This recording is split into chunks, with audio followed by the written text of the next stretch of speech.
Hello guys, welcome to my YouTube channel hello studies. आज फिर से हमारा प्रॉब्लम सेट का जो हमारे 4 क्वेश्चंस कंप्लीट हुए थे, आज 5th में पहुंच गए हैं। चलते हैं, है ना, ज़्यादा लेट नहीं करते, स्टार्ट करते, देखते हैं क्वेश्चन नंबर 5 में क्या है। और लेकिन इसके पहले बता दें कि हमने बहुत सारे वीडियोस ऑलरेडी अपलोड करके रखे। इसके पहले के भी सारे वीडियो अपलोड हो चुके हैं। आप प्लेलिस्ट में जाइए, सर्च कीजिए, आपको सब कुछ मिलेगा। ओके, टेंशन लेने वाली बात नहीं है। और अगर आपको कुछ नहीं समझता हो और कुछ प्रॉब्लम होती हो तो आप कमेंट सेक्शन पर बता सकते हैं। चलो फिर देखते हैं, फिर हम आपकी प्रॉब्लम और सॉल्व कर सकते हैं, कोशिश करेंगे, बनती कोशिश आपसे। आपकी जितनी प्रॉब्लम है, जहाँ तक बनेगा तो हम भी सॉल्व करने की कोशिश करेंगे। ओके चलो, तो a balloon vendor has 2 red 3 blue and 4 green balloons. ठीक है, he wants to choose one of them at random to give it to Pranali. What is the probability of the event that Pranali gets. मतलब क्या बोला जा रहा है यहाँ पे, एक बलून वेंडर है, बलून बेचने वाला है, जिसके पास 2 red 3 blue and 4 green balloons है उसके पास। बहुत ज़्यादा कर चुके हो आप ये ऐसे क्वेश्चन, इतने ज़्यादा सॉल्व कर चुके हैं कि बहुत ईजी हो गए। चलो देखते हैं, है ना, इतने सारे बलून्स हैं। तो हमको क्या करना है, यहाँ पे आपसे प्रोबेबिलिटी पूछा जा रहा है, तो हमको तो सबसे पहले ये फर्स्ट लाइन पे ही देखना पड़ेगा ना, है ना। तो हमको क्या करना है, सबसे पहले हमको सैंपल स्पेस के आउटकम्स फाइंड करना है, total outcomes, total all possible outcomes find करना है। तो देखो, बलून वेंडर के पास 2 red 3 blue and 4 green balloons है, आपको बता रहे हैं, ध्यान दो। तो हमको क्या करना है, सैंपल स्पेस में हमको ऑल पॉसिबल आउटकम के लिए क्या चाहिए, यही तो है, 2 red 3 blue and 4 green balloon. लेकिन क्या ऐसे ही लिखोगे क्या, नहीं, पहले हमको बताना पड़ेगा कि उसके पास ये सारे बलून्स है, और फिर उसके बाद उस बलून्स को नेम देना पड़ेगा। क्या, जैसे रेड बलून है, 2 रेड बलून है, ठीक है, तो R1 R2, रेड का R लिख देंगे, R1 R2। 3 ब्लू है तो क्या लिखेंगे, B1 B2 B3। And 4 green का क्या, G1 G2, ऐसा 4 तक के जी का लिख देंगे, सबके फर्स्ट वाले, लेकिन कैपिटल लेटर लो, ठीक है। और उसके बाद फिर सैंपल स्पेस में सारे आउटकम्स आप फिलअप कर लो, और उसके बाद फिर आपका N ऑफ S क्या निकल के आता है, मतलब टोटल नंबर, ठीक है। सैंपल पॉइंट आपका क्या निकल के आएगा, तो वो हमको देखना है। तो कैसे आएगा, देखिए, तो ये बन गया हमारा सैंपल स्पेस, ठीक है। यहाँ पे 2 रेड बलून को R1 R2, 3 रेड बलून को भी नेम दे दिया, एंड 4 ग्रीन बलून को G1 G2 G3 G4, ठीक है। और ये ये सब क्या है, ऑल पॉसिबल आउटकम, जो कि सैंपल स्पेस का एक सेट बन गया। और N ऑफ S हमारा निकल के आ गया 9। सबको देखो, सबको काउंट करो, 9 आता है, ठीक है। N ऑफ S हो गया। अब आपसे क्या पूछ रहे हैं, अब आगे आते हैं, he wants to choose one of them at random.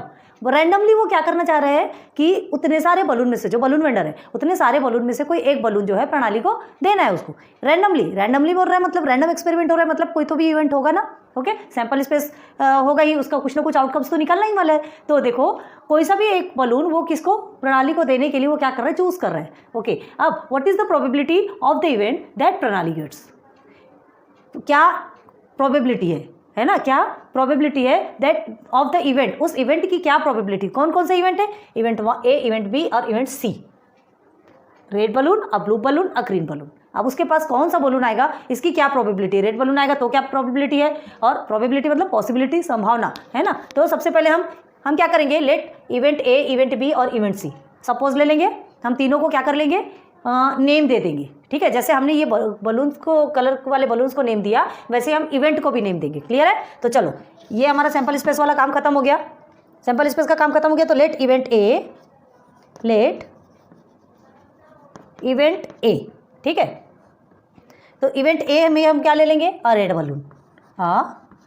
Balloon. अब इसका काम चलेगा, इसकी पॉसिबिलिटीज हमको पहले देखना है। तो रेड बलून, तो देयरफॉर हमारा A इज इक्वल टू क्या हो जाएगा, event A is equal to इसके। अब यहाँ पे कौन से आउटकम्स निकलेंगे, फेवरेबल इन द सेंस जो हमको चाहिए वो आउटकम्स। तो हमको रेड बलून चाहिए यहाँ पे, तो कहाँ है, देखो सैंपल स्पेस में सही देखना है, R1 R2। Okay, R1 R2, clear है। ओके ना, एंड N ऑफ A क्या निकल के आएगा आपका, 2 निकल गया, 2। तो इसको इनबॉक्स कर लो। अब देखो, N ऑफ A तो आपको 2 निकल गया। अब आपको क्या चाहिए, इसकी प्रोबेबिलिटी, आपको प्रोबेबिलिटी पूछ रहा है हर बार में, जो हर इवेंट की प्रोबेबिलिटी, जो भी प्रोबेबिलिटी होगी वो आपको फाइंड करना है। तो अभी इवेंट A की प्रोबेबिलिटी का लाइन देखेंगे, तो now P of A is equal to क्या होगा, N of A upon N of S, ठीक है। तो is equal to N of A आपका 2 है, N ऑफ S आपका 9 है। क्लियर है। तो देयरफॉर क्या लिखेंगे, यहाँ सीन हो रहा है क्या आपको, ओके थोड़ा दिखेगा ना। तो देखिए, therefore P of A is equal to क्या निकलेगा, 2/9। P ऑफ A क्या निकला, मतलब आपकी इवेंट A की जो प्रोबेबिलिटी है वो 2/9 निकल के आई है। क्लियर है। इवेंट ए की प्रोबेबिलिटी क्या निकली 2/9। अब चलो ऐसे ही लेट इवेंट बी देखना है, लेट इवेंट बी। तो इवेंट बी क्या है, अ ब्लू बलून, अ ब्लू बलून। चलो अब इसका निकाल के दिखाओ आप, ब्लू बलून का है तो आप क्या करेंगे, therefore event B is equal to आपको निकालना है ब्लू बलून, देखो सैंपल स्पेस में कितना है और फिर उसकी प्रोबेबिलिटी क्या आएगी। तो ये आएगी इवेंट बी की प्रोबेबिलिटी, देखो B1 B2 B3, सिर्फ आपको क्या बोल रहा है ब्लू बलून, तो सिर्फ हमको ब्लू बलून लेना है सैंपल स्पेस से, ठीक है। हमने ब्लू लिया, हमारा number of element in event B क्या निकल के आया 3 1 2 3। तो आपकी प्रोबेबिलिटी ऑफ इवेंट बी क्या होगी, फॉर्मूला हम सब्सटीट्यूट करेंगे, तो एन ऑफ बी हमारा 3 है एंड एन ऑफ एस 9, तो 1/3। क्यों 1/3 आया, इसको कट करके देखिए ना, 3 1 3 3 3 9, ओके। तो probability of event B is 1/3। Clear हो गया, ओके। अब हमें देखना है ये सेकेंड बी हमारा कंप्लीट, लेट इवेंट सी। तो इवेंट सी क्या है, अ ग्रीन बलून। चलो इसको करो जल्दी से, ग्रीन बलून कितना है, सैंपल स्पेस में जाइए और जल्दी से सर्च कीजिए और बनाइए। तो देयरफॉर सी है ना, therefore event C is equal to, तो event C is equal to क्या लेंगे हमारा G1 G2 G3 G4।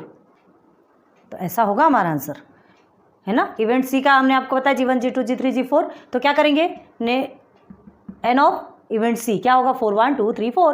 Clear है, तो आपको क्या number of sample point of event C आपका क्या निकल के आया, क्या निकल के आया 4 निकल के आया। तो हम क्या लिखेंगे, P of C, probability of event C देखना है, तो जो फॉर्मूला है वो कैसे बनेगा, एन ऑफ सी, हमको सी का देखना है तो इसलिए एन ऑफ सी, और एन ऑफ एस परमानेंट रहेगा जिसकी की वैल्यू 9 है, ओके। यहाँ 4/9, तो P ऑफ सी कितना निकल के आया 4/9। क्लियर है, तो देखिए ये तीनों के आंसर्स हमने आपको यहाँ पर लिख करके रख दिए, तो देखिए समझिए और पढ़िए, सब कुछ मिल गया क्या आपको, ओके।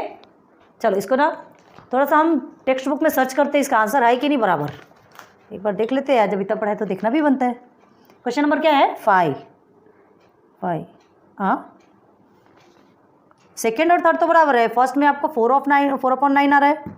एक मिनट, रेड बलून 2 ही है ना, हाँ तो 2 रेड बलून है तो 2 ही तो आएगा आपका 2/9। ये आपके आंसर में एक फॉल्ट है, प्लीज़ देखो थोड़ा दिखा रहे समझ जाइए, यहाँ पे 4/9 है, यहाँ आपका 2/9 आएगा, बाकी दोनों सेम है, ठीक है ठीक है। आपके क्वेश्चन में कभी कभी हो सकता है प्रिंट मिस्टेक हो जाती है, कोई बात नहीं। क्लियर है, तो चलो नोट डाउन कर लो। देखिए question number 6, a box contains 5 red 8 blue and 3 green pens. ठीक है, एक बॉक्स है पेन का जिसमें कुछ पेन्स पड़ी हुई है, 5 रेड कलर के, 8 ब्लू कलर के और 3 ग्रीन कलर के पेन्स है। ठीक है, ओके। तो बस इतने को ही देख के हमको क्या बनाना है, सैंपल स्पेस बनाना है। और सैंपल स्पेस कैसे बनाना है पता है आपको, ये रेड ब्लू और ग्रीन है तो सबको हम 5 रेड पेन का हमको नेम तो देना पड़ेगा ना, बिना नेम दिए तो सैंपल स्पेस पे क्या दिखाओगे, आउटकम्स कैसे दिखाओगे। तो रेड है, 5 रेड पेन है, तो आप क्या करोगे, R1 से लेके R5 तक के नंबर्स लिखोगे, R1 R2 R3 R4 R5। 8 blue pens है तो आप क्या करोगे, ब्लू है तो B लिख दो, तो B1 से लेकर के B8 तक के आपके ये पेन्स हो गए, उस पेन के नंबर हो गए, नाम हो गए सॉरी। एंड 3 ग्रीन पेन्स है, तो 3 ग्रीन पेन्स है तो ग्रीन का G कर दो, G1 G2 G3। क्लियर है, तो ये हमारे सैंपल स्पेस के क्या निकल के आ गए, सैंपल स्पेस के ऑल पॉसिबल आउटकम्स निकल के आ गए। क्लियर है, ओके। तो ये ऑल पॉसिबल आउटकम्स निकल के आ गए, तो सबसे पहले हम सैंपल स्पेस के ऑल पॉसिबल आउटकम्स को ही फाइंड करेंगे। ठीक है, तो ये हमने पूरे pen, red pen, blue pen और ग्रीन पेन सबको नेम दे दिया, और ये सब हमारे आउटकम्स निकल के आ गए, all possible outcomes of sample space. ठीक है, और हमारा एन ऑफ एस क्या निकल के आया 16। ये पूरा आप काउंट करके देखिए, आपके सैंपल पॉइंट कितना निकल के आएगा 16। ओके, तो ये हमारा सैंपल स्पेस निकल के आ गया। अब हमको आगे क्या पूछा है, यहाँ हमारा कहाँ तक का काम खत्म हो गया, 3 ग्रीन पेन्स, मतलब फर्स्ट लाइन कंप्लीट। ओके, अब सेकंड देखो, Rutuja wants to pick a pen at random, मतलब वो क्या कर रही है, उस बॉक्स में से रैंडमली एक पेन निकाल रही है। ठीक है, ऋतुजा वांट्स एक पेन निकालना चाहती है, एक पेन निकालना चाहती है, तो क्या होगा, what is the probability that pen is blue. क्या प्रोबेबिलिटी है, अगर वो पेन ब्लू है तो उसकी क्या प्रोबेबिलिटी होगी। ठीक है, सिर्फ एक ही इवेंट है यहाँ पे, what is the probability that the pen is blue. तो यहाँ पे ब्लू पेन का आपको सिर्फ ब्लू पेन के का काम है, रेड और ग्रीन की जरूरत नहीं। लेकिन भाई जरूरत क्यों नहीं थी, हमको तो सैंपल स्पेस में फिलअप करना है ना, ऑल पॉसिबल आउटकम्स भी तो चाहिए आपको। तो अब आपको सिर्फ ब्लू पेन का, तो इवेंट ए, हम जो एक इवेंट है उसको हम ए सपोज लेंगे, तो event the pen is blue, that pen is blue, ये हमारा इवेंट ए बनेगा, है ना। तो क्या लिखेंगे यहाँ पे, let event A the pen is blue. Okay, तो देयरफॉर हमारा ए क्या निकल के आएगा, अब ये फिलअप करो। चलो, ऑल पॉसिबल आउटकम्स में से हमको क्या निकालना है, फेवरेबल आउटकम्स, मतलब हमको सिर्फ ब्लू पेन का चाहिए। ठीक है, तो हमारे टोटल ब्लू पेन्स कितने हैं पॉसिबल आउटकम्स में से, देखो तो ये 8 हो गए, है ना। B1 से लेकर के आप पूरा B8 तक 8 पेन्स है ना, ब्लू पेन 8 है, तो all possible all favourable outcomes हमारे इतने निकलेंगे। तो हमारा इवेंट ए का सैंपल पॉइंट मतलब टोटल इवेंट कितना निकलेगा, टोटल नंबर 8। Okay, sorry. तो अब इसके बाद हमको क्या फाइंड करना है, प्रोबेबिलिटी ऑफ इवेंट। तो probability of event A find करने के लिए हमको एन ऑफ ए चाहिए, एन ऑफ एस चाहिए, जो कि हमको मिल चुका है। ठीक है, तो now probability of event A is equal to, formula क्या बनेगा, n of A upon n of S. Okay, तो एन ऑफ ए क्या मिला है हमें, 8 मिला है, एन ऑफ एस कितना मिला हमें, 16 मिला है। ठीक है, इसे सिंप्लीफाई करो, आपका 1/2 आएगा।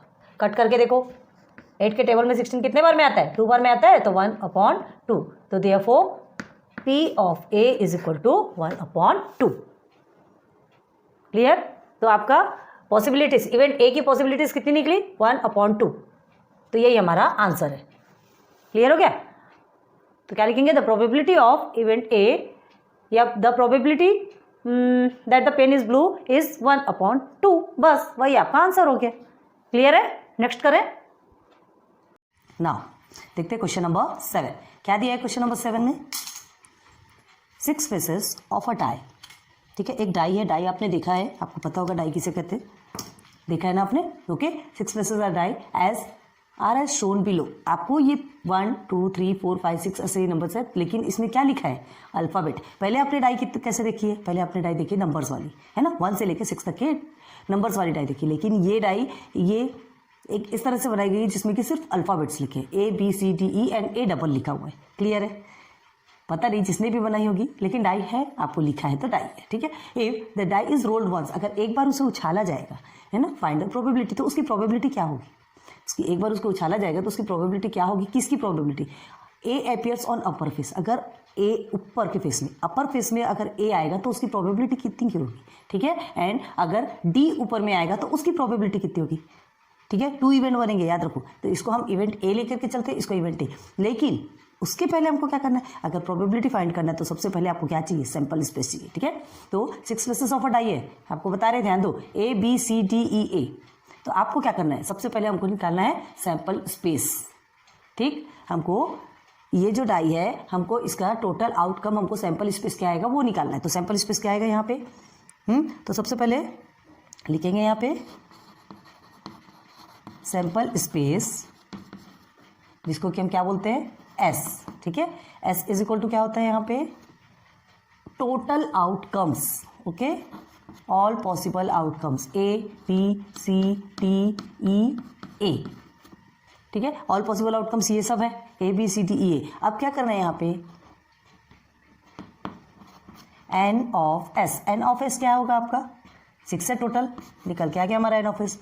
ठीक है, अब देखो ये N ऑफ S निकल के आ गया। अब आप क्या करेंगे, if die is rolled once, अगर एक बार उसे उछाला जाए तो इसकी A जो अपर फेस में A दिख रहा है उसकी प्रोबेबिलिटी क्या होगी। तो ये हमारा हो गया इवेंट ए। तो लेट इवेंट ए क्या होगा, इवेंट ए में आपको देखिए, इवेंट ए में आपको आपके फेवरेबल आउटकम सब चाहिए। तो देखो इवेंट ए 2 टाइम्स, आपको यहाँ देखिए सैंपल स्पेस में देखो 1 और 2, 2 टाइम्स क्या आया है, ए आया, तो ये हमारा 2 टाइम्स। लेकिन यहाँ पर आपको क्या लिखना है, एक मिनट है, यहाँ हमको ये लिखना है, लेट इवेंट ए में क्या बता रहा है वो लिखना है, A appears on upper face. Okay okay, फिर देयरफॉर हमको event A is equal to favourable outcomes चाहिए, तो 2 टाइम्स हमारा ए हो गया। Okay, then N of A क्या निकल के आएगा आपका, number of sample point of event A is 2। तो नाउ अब हम क्या निकालेंगे, पी ऑफ ए, क्योंकि हमको एन ऑफ ए मिल चुका है। ठीक है, तो पी ऑफ ए कैसे निकालेंगे, एन ऑफ ए अपॉन में N of S. Okay, N of A हमारा 2 है, एन ऑफ एस हमारा 6 है। अब इसको सिंप्लीफाई करेंगे तो 2 1 2, 2 3 6। देयरफॉर पी ऑफ ए क्या मिला आपको, probability of event A is 1/3। ठीक है, आपको 2 इवेंट मिला है, एक इवेंट का सॉल्यूशन आपको मिल गया है ना, एक इवेंट की प्रोबेबिलिटी मिल गई, क्या है, एक इवेंट की प्रोबेबिलिटी 1/3। ओके, अगर अपर फेस में ए होगा तो उसकी प्रोबेबिलिटी क्या निकलेगी, 1/3 उसकी प्रोबेबिलिटी होगी। देन इसे हम फर्स्ट कर लो, then second, let event B, okay, let event B. चलो अब इवेंट बी में क्या पूछा है, D appears on upper face, ये आपको लिख लेना है, D appears on upper face, और ये डी को इन्वर्टेड कॉमा में कर लीजिएगा, ठीक है। तो D appears on upper face, तो therefore event D is equal to क्या हो जाएगा, चलो उसके फेवरेबल आउटकम्स क्या निकलेंगे, यहाँ पे देखो ये है, सिर्फ 1 है ना, तो यहाँ पे पहले सिर्फ डी लिखेंगे, okay, and n of D क्या निकल के आएगा आपका 1, एन ऑफ डी क्या निकलेगा 1, ओके। एक मिनट, यहाँ इवेंट बी है, ओके सॉरी, यहाँ इवेंट बी है। अब देखो ये अल्फ़ाबेट सब एक साथ रहते हैं ना तो डिस्टर्ब हो जाता है, ओके। इवेंट ए और इवेंट बी, ठीक है, तो इवेंट बी में क्या है, आउटकम्स क्या है, फेवरेबल आउटकम्स डी है, देखो यहाँ पे 1 टाइम टी आ रहा है, ठीक है, ओके। तो एन ऑफ बी हमारा 1 हो गया, तो अब क्या निकालना है आपको, पी ऑफ बी मतलब probability of event B, okay. तो प्रोबेबिलिटी ऑफ इवेंट बी का फॉर्मूला हमारा क्या बनेगा, n of B upon n of S. कितनी बार सॉल्व किया आपके लिए, अब तो ये एकदम चिल्लर हो गया होगा, है ना, बहुत अच्छे से सॉल्व कर सकते थे, अपॉन 6, एन ऑफ एस हमारा 6 है ना, तो therefore P of B is equal to 1/6, okay, clear. तो इवेंट ए का भी निकल के आ गया और इवेंट बी का भी निकल के आ गया, ठीक है। तो आप आंसर क्या लिखोगे यहाँ पे, P of A is equal to 1/3 and P of B is equal to 1/6. So this is your total answer. Okay, clear हो गया, दोनों भी इवेंट के पॉसिबिलिटीज़ आपके निकल के आ गए और यही आपका आंसर है। बहुत छोटा सा क्वेश्चन था, छोटा सा क्वेश्चन है, छोटा सा आंसर है। आपको बस यहाँ पे थोड़ा सा माइंड डिस्ट्रैक्ट होता है कि ये ऐसा किस टाइप का डाइस है, जो भी डाइस हो, हमको क्या है, हमको जो गिवन है हमको वो सॉल्व करना है, ठीक है। हमने नंबर्स वाले डाइस देखे, अब हो सकता है अब इस तरह के डाई देखे तो देख लीजिए, अब ये भी डाई देखे और इसको भी सॉल्व कर लीजिए, क्लियर है, समझ आया। चलिए नेक्स्ट करें, देखो क्वेश्चन नंबर 8, अ बॉक्स कंटेन्स 30 टिकट्स, एक बॉक्स में कितने टिकट्स है 30, bearing only 1 number from 1 to 30 on each, मतलब 1 से लेके 30 तक के एक एक टिकट में 1 2 3 4 ऐसे पूरे नंबर 30 तक के लिखी, ओके। तो if 1 ticket is drawn at random, अगर एक टिकट को ड्रॉन किया जाएगा, निकाला जाएगा रैंडमली, हमको नहीं पता कौन सा टिकट निकलने वाला है, find the probability of an event that the ticket drawn bears, तो उसकी प्रोबेबिलिटी बताना है आपको, जो टिकट निकालेंगे ना उसकी क्या प्रोबेबिलिटी होगी, है ना। तो देखो यहाँ पे क्या दिया है, सबसे पहले एन ऑड नंबर, मतलब अगर ऑड नंबर निकलता है तो उसकी क्या प्रोबेबिलिटी होगी, and a complete square number, अगर कंप्लीट स्क्वायर नंबर मतलब समझते 1 1 7 2 2 2, मतलब सेम नंबर को सेम नंबर से मल्टीप्लाई करते हैं ना, तो जो आंसर आता है वो कंप्लीट स्क्वायर कहलाता है, क्लियर है। तो ये दो की प्रोबेबिलिटी निकालना है, 2 इवेंट है, एक को हम ए मान लेंगे और एक को बी मान लेंगे इवेंट। तो देखो यहाँ कुछ हमने लिख के रखा है, here 1 ticket is drawn at random, अगर एक टिकट रैंडमली निकालते हैं from the box containing 30 tickets, जो 30 टिकट्स का जो बॉक्स है उसमें से अगर एक टिकट हम निकालते हैं तो हमारा सैंपल स्पेस क्या बनेगा, 1 से लेके 30 तक ही तो बनेगा ना, 1 से लेके 30 तक, क्योंकि 30 टिकट्स है तो एन ऑफ एस भी हमारा 30 निकलेगा, ठीक। अब इसके बाद फिर हमको क्या करना है, लेट फर्स्ट लेते हैं, ठीक है, लेट इवेंट ए हमने ए माना, इवेंट ए में क्या लिखेंगे आप, N odd number,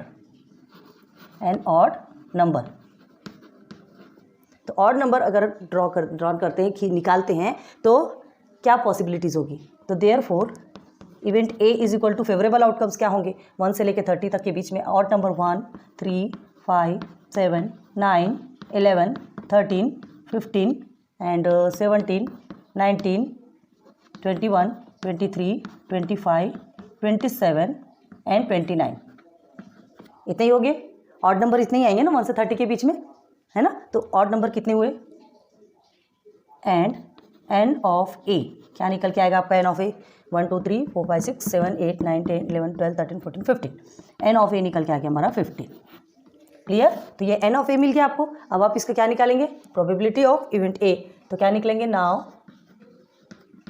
P of A is equal to क्या होगा, एन ऑफ ए अपॉन में N of S, N of A क्या मिला आपको 15, एन ऑफ एस क्या है हमारा टोटल 30 है ना, तो 15 1 सा 15 2 सा क्या निकल के आया, therefore P of A is equal to 1/2,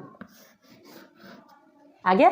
first event का हमारी प्रोबेबिलिटी निकल के आ गई, इवेंट ए की प्रोबेबिलिटी निकल के आ गई। अब सेकेंड देखेंगे, लेट इवेंट बी, ठीक है। तो इवेंट बी में आप लिख लीजिएगा अ कंप्लीट स्क्वायर नंबर, आपको यहाँ लिखना है a complete square number, please लिखना, ठीक है। तो therefore event B is equal to favourable outcomes क्या होंगे, कंप्लीट स्क्वायर नंबर। देखो 1 1 1, 2 2 4, 3 3 9, 4 4 6, 5 5 25 एंड 6 6 36 होता है। हमको 30 से कम नंबर चाहिए, याद रखना प्लीज, समझ आ रहा है। फेवरेबल आउटकम्स क्या होंगे, कंप्लीट स्क्वायर।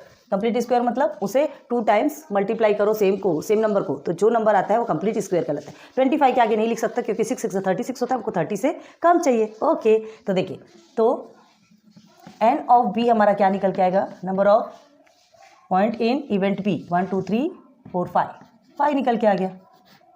नाउ निकालिए प्रोबेबिलिटी ऑफ इवेंट बी, निकालेंगे तो क्या निकलेगा, एन ऑफ बी अपॉन में N of S. N of B कितना है आपका 5 है, एन ऑफ एस हमारा 30 है।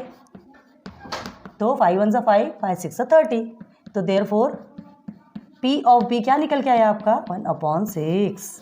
कितना इजीली आंसर निकल के आया ना, छोटे छोटे क्वेश्चन है ना, डरने की ज़रूरत नहीं है, बस हमको एक बार हमको कंसेप्ट समझ में आ गया ना, हम इजीली निकाल सकते हैं। तो P of A is equal to क्या है यहाँ पर आपका, ये देखिए 1/2 and probability of event B is equal to 1/6। Easy किया गया आपने सॉल्व, प्लीज कमेंट सेक्शन पे बताइए आपको इजी लगा कि नहीं, ठीक है। क्वेश्चन नंबर 8 आपका कंप्लीट होता है। समझ में आ रहा, नहीं समझ आता फिर से पूछिए, हार्ड नहीं है ये वाला, बहुत सॉल्व किया आपने। तो चलिए देखते हैं क्वेश्चन नंबर 9 क्या दिया है। क्वेश्चन नंबर 9 में length and breadth of a rectangular garden are 77 metre and 50 metre. Okay, there is a circular lake in the garden having diameter 14 metre due to wind a towel from a terrace on a nearby building fell into the garden, then find the probability of the event that it fell in the lake। देखो क्या है यहाँ पर, देखो सबसे पहली बात तो ये बता दें, ये ऐसा अनोखा क्वेश्चन है जिसके बारे में आपको ऐसा लगेगा कि कहाँ से ये क्वेश्चन आ गया, ये प्रोबेबिलिटी में तो आना ही नहीं चाहिए, है ना। ये क्वेश्चन आपको क्या लगेगा कि अरे ज्योमेट्री का ये इस तरह के क्वेश्चंस कहाँ से आ गए, क्योंकि यहाँ पे रेक्टेंगुलर गार्डन एंड सर्कुलर क्या बोला गया है आपको, सर्कुलर लैक। तो रेक्टेंगल और सर्कल यहाँ पर कहाँ से आ गए, ये आपको लगेगा, है ना, बहुत अजीब सा क्वेश्चन लगेगा। ये है थोड़ा, ये बहुत अलग हटके है। आप जो चैप्टर जो पढ़ रहे हैं ना, उस चैप्टर से आपके जो क्वेश्चन है, जो प्रैक्टिस सेट है, उससे बहुत अलग हटके है।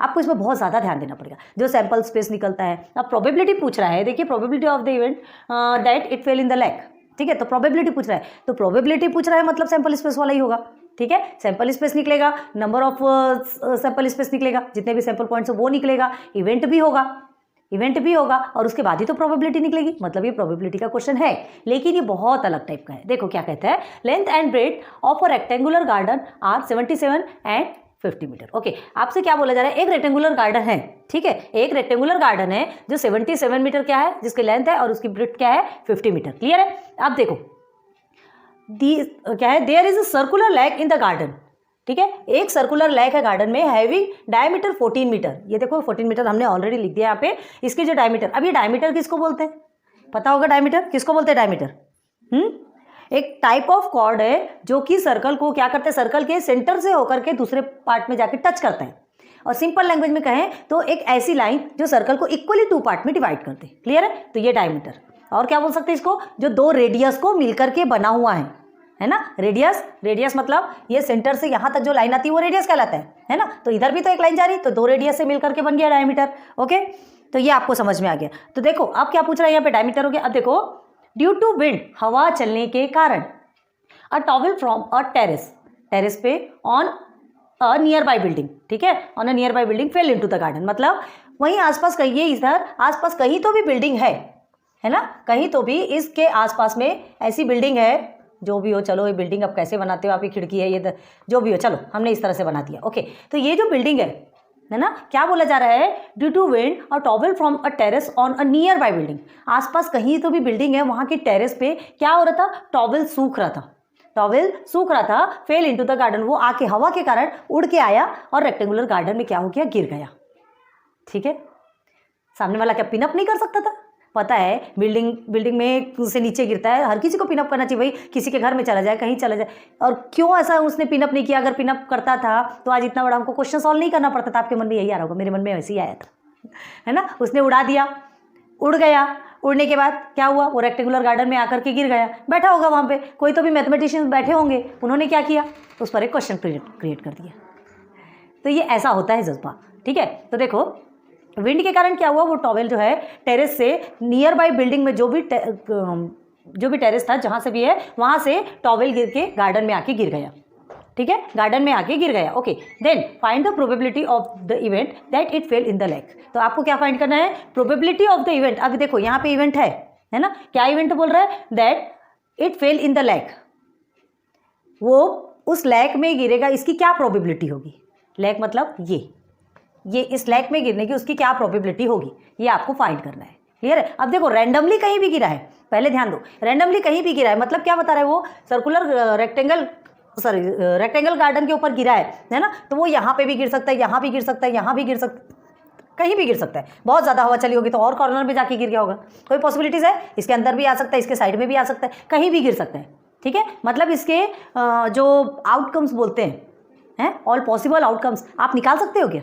ऑल पॉसिबल आउटकम्स आप निकाल सकते हो क्या? नहीं निकाल सकते। क्यों नहीं निकाल सकते? क्योंकि ये तो कहीं पे भी गिरा है। अब हमको क्या टॉवेल का कैसे हम पॉसिबल आउटकम्स निकालेंगे? पॉसिबल ही नहीं है, ठीक है। तो हम सैंपल स्पेस फिर कैसे लिखेंगे? सैंपल स्पेस में सेट कैसे बनाएंगे?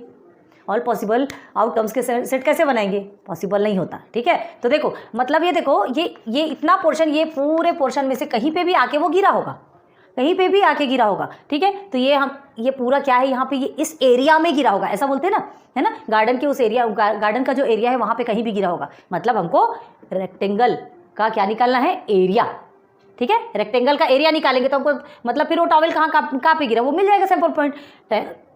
ये इस एरिया में कहीं पे भी गिरा है तो वो उसका क्या हो गया? All possible outcomes. क्लियर हुआ? ठीक है। तो चलो स्टार्ट करते हैं, फिर कैसे लिखना है वो बताते हैं आपको, ठीक है। देखो सॉल्यूशन स्टार्ट करते हैं, यहां से स्टार्ट करें। चलिए सॉल्यूशन में सबसे पहले लिखेंगे length of the rectangle garden. Length of the rectangular garden, okay.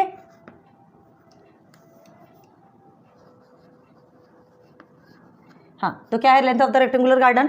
77 metre, ठीक है। एंड ब्रेड्थ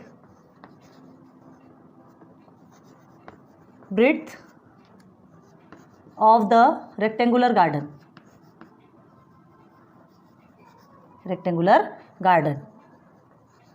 ओके, कितना है? 50 मीटर। ये 77 और ये 50, देखो लिखा है length and breadth of the rectangular garden are 77 and 50 metre, ठीक है। 77 मीटर और 50 मीटर। क्लियर हो गया? तो ये दो चीज़ हमको मिल गई। अब इससे हमको क्या करना है? अभी हमको इसी का ही काम है। क्या करना है? इससे आपको क्या निकालना है? ऑल पॉसिबल आउटकम्स, मतलब सैंपल स्पेस। तो सैंपल स्पेस कैसे फाइंड करेंगे? कर सकते हो क्या? है क्या पॉसिबिलिटीज़ कि टॉवेल तो कहीं पे भी गिर सकता है ना, उसके कोई पॉसिबल आउटकम्स नहीं है, इम्पॉसिबल। हम नहीं बता सकते कि वो कहाँ पे जाके गिर सकता है, इम्पॉसिबल है। लेकिन फिर भी देखो क्या लिखेंगे यहाँ पे? देयरफॉर एस सैंपल लिख लो इसको, सैंपल स्पेस, जिसको कि एस से डिनोट किया जाता है। क्लियर है? तो सैंपल स्पेस क्या लिखोगे आप? सैंपल स्पेस क्या लिखेंगे? कर्ली ब्रैकेट में लिखो area of A rectangular garden, okay. Area of a rectangular garden,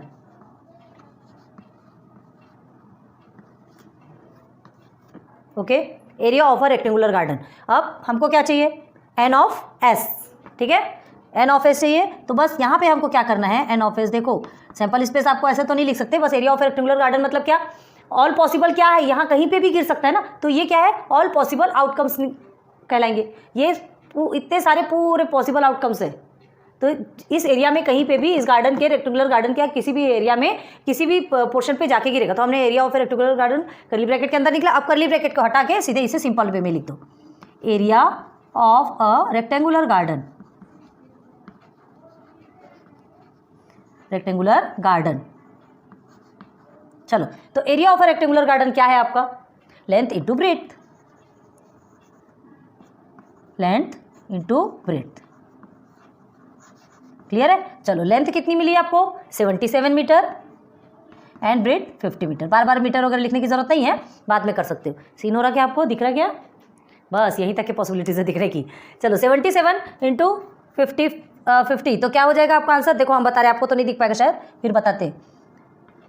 3850 square metre, 3850 square metre. Okay, थोड़ा सा वीडियो ठीक करते हैं। हाँ, अब शायद पॉसिबिलिटी है आपको दिखने की। ओके, दिख रहा ना? समझ आ रहा है? ठीक है, तो ये हमारा अभी क्या निकला, हमारा एन ऑफ एस निकल के आया। 3850 स्क्वायर मीटर हमारा क्या निकल के आया? एन ऑफ एस निकल के आ गया। क्लियर है? अब चलिए, अब हमको कहाँ जाना है? अब गाड़ी किधर दौड़ाना है? एन ऑफ एस निकल के आ गया। अब हम किस में चलेंगे? इवेंट में चलेंगे। ठीक है, फर्स्ट तो हमारा निकल गया 77 मीटर एंड 50 मीटर का जो है हमने क्या निकाल लिया? एन ऑफ एस निकाल लिया। अब मतलब एरिया ऑफ रेक्टेंगुलर गार्डन आपका मिल गया 3850 स्क्वायर मीटर। क्लियर है? कंप्लीट हुआ क्या सर? अब देखो हमारे पास एक इवेंट है। देखो क्या इवेंट है? Find the probability of the event that it fell in the lake. क्या है? It fell in the lake, towel fell in the lake.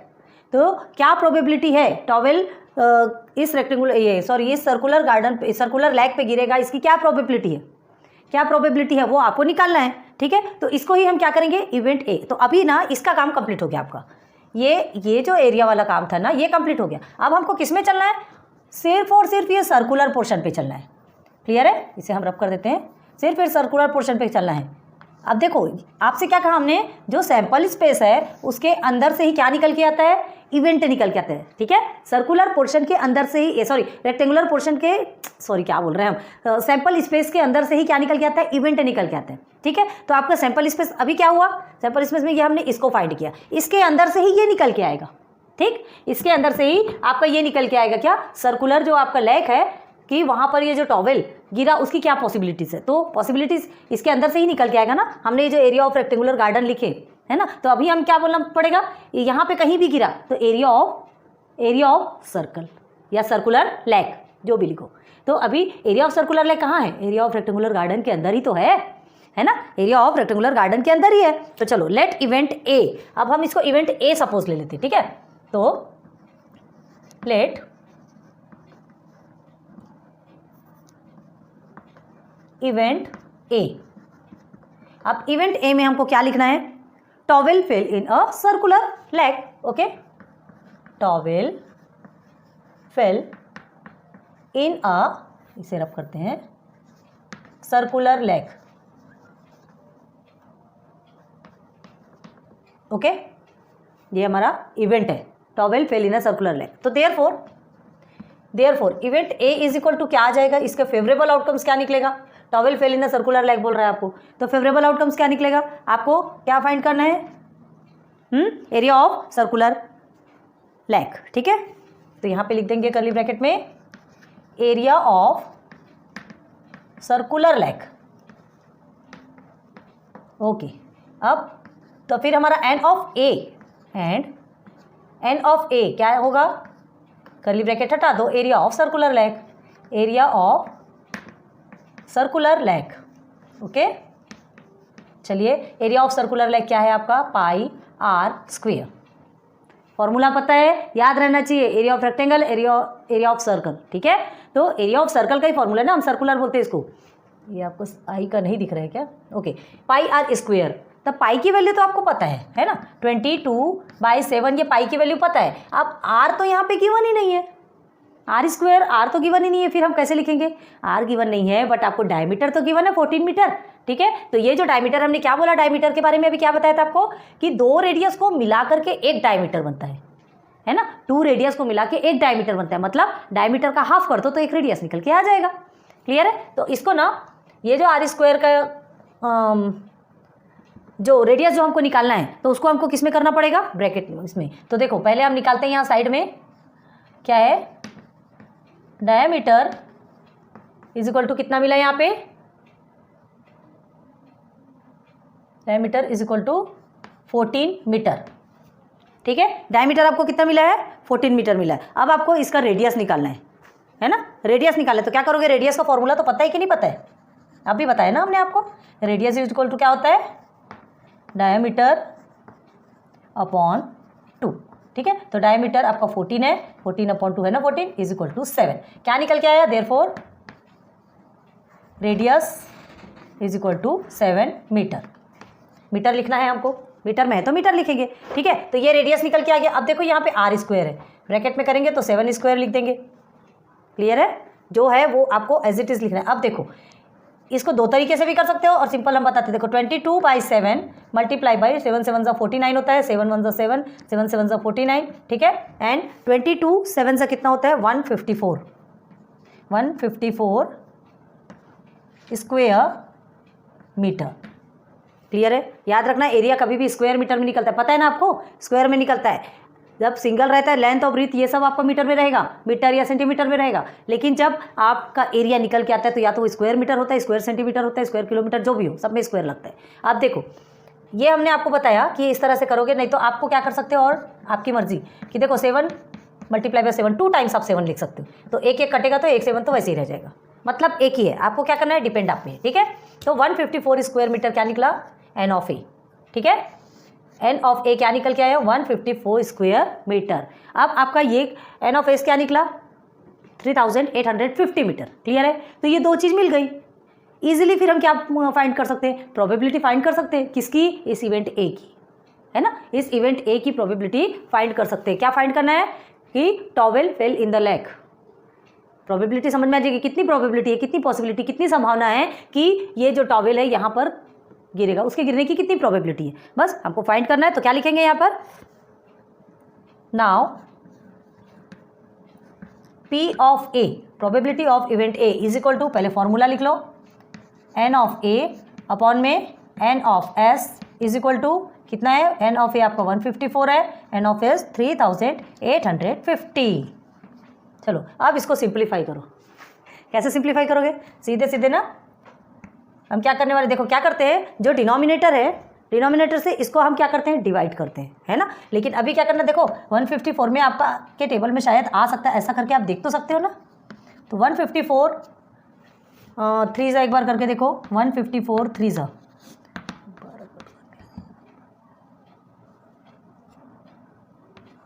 462, मतलब ज़्यादा आ रहा है, मतलब हमको क्या करना चाहिए, 2 से करना है। चलो तो 2 से करके देखते हैं। 2 से करेंगे तो 2 4 जा 8, 2 5 जा 10, देन 2 1 जा 2 308। ओके, 2 टाइम्स में 308 आ गया। ओके, तो हमने क्या किया, माइनस करेंगे तो 15 में से 8 गया, 7 बचा, कर 1 कैरी, ये 7, ये आपका कट गया 0, तो 770। अब ये देखो पीछे में जो 0 है ना, 4 के टेबल में ऐसा कौन सा मतलब कितने बार में उसको आप 4 के टेबल से काउंट करोगे कि पीछे में 0 आना चाहिए, करो वाला। 4 4 16, 4 5 20 होता है। तो एक बार 154 को हम क्या करेंगे, 5 से मल्टीप्लाई करके देखेंगे। कैसे दिमाग लगाना चाहिए, कभी भी ध्यान रखो, ये पीछे में 0 है तो यहाँ पे हमें हमारा 0 आना चाहिए। 4 5 20 हो गया, देन 5 5 25 27, 5 1 5 6 7 आ गया, देखिए 770 कट गया, ये पूरा 0 0 आ गया। मतलब आपका आंसर क्या आएगा, 154 1 सा एंड 154 25 सा, 1/25। इसको हटाते हैं यहाँ पे, नहीं तो आप कंफ्यूज हो जाएंगे। ये 154 यहाँ लिख रहे हैं, आपको करना होगा तो देख लेना, ठीक है। तो 1/25 क्या निकल के आई, therefore probability of event A is equal to 1/25। Okay, तो आंसर में क्या लिखोगे आप, क्या लिखोगे आंसर में, आंसर में लिखेंगे आंसर कैसे लिखोगे, हाँ, प्रोबेबिलिटी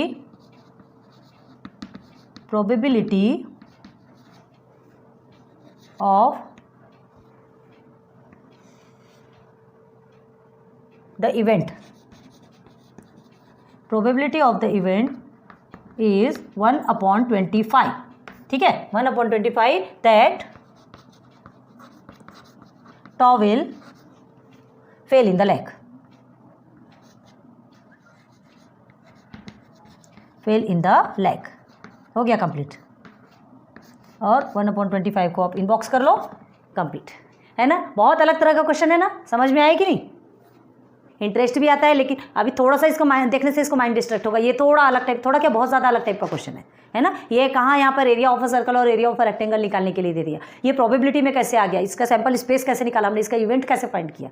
तो ये सब कुछ है पूरा अच्छा क्वेश्चन ये, लेकिन ये बहुत IMP, प्लीज़ इसको पूरा आपको ध्यान देना है, बहुत अच्छे से सॉल्व करना है। ये मोस्ट IMP क्वेश्चन है, ठीक है। चलो नोट डाउन करो।